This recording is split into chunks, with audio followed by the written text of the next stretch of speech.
ലെബനനിൽ സർക്കാർ പിന്തുണയുള്ള നിരായുധീകരണ പദ്ധതി ഹിസ്ബുള്ള നിരസിച്ചു. ആയുധങ്ങൾ താഴെവെക്കാൻ നിർബന്ധിതരായാൽ ആഭ്യന്തര യുദ്ധമുണ്ടാക്കുമെന്ന് മുന്നറിയിപ്പ് നൽകി.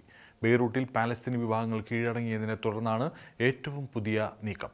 അധികാരം പുനഃസ്ഥാപിക്കുക എന്ന ലക്ഷ്യത്തോടെ പലസ്തീൻ പ്രസിഡന്റ് മുഹമ്മദ് അബ്ബാസും ലബനൻ പ്രസിഡന്റ് ജോസഫ് ഔനും തമ്മിലുള്ള വിശാലമായ കരാറിന്റെ പ്രാരംഭഘട്ടമാണ് പുതിയ പദ്ധതിയിലൂടെ ലക്ഷ്യം വയ്ക്കുന്നത്.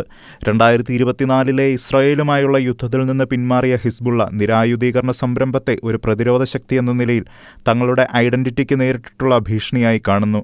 ഇറാൻ സ്വാധീനം ഉറപ്പാക്കാൻ കഴിഞ്ഞിട്ടുണ്ടെങ്കിലും ലബനന്റെ പരമാധികാരം വിലപേശാൻ കഴിയാത്തതാണെന്ന് വാദിച്ചുകൊണ്ട് ബാഹ്യ ഇടപെടലിനെ ശക്തമായി നിരസിച്ചു. പതിറ്റാണ്ടുകളായി ഹിസ്ബുള്ളയുടെ നിരായുധീകരണത്തിന് UN പ്രമേയങ്ങൾ ആവശ്യപ്പെട്ടിട്ടുണ്ട്.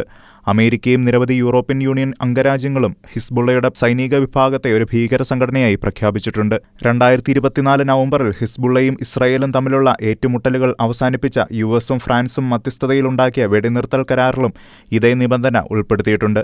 അതേസമയം ഗാസയുടെ മാനുഷിക പ്രതിസന്ധി വർദ്ധിച്ചുവരികയാണ്.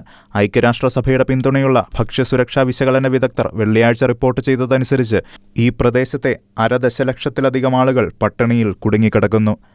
International desk, Shekinah news.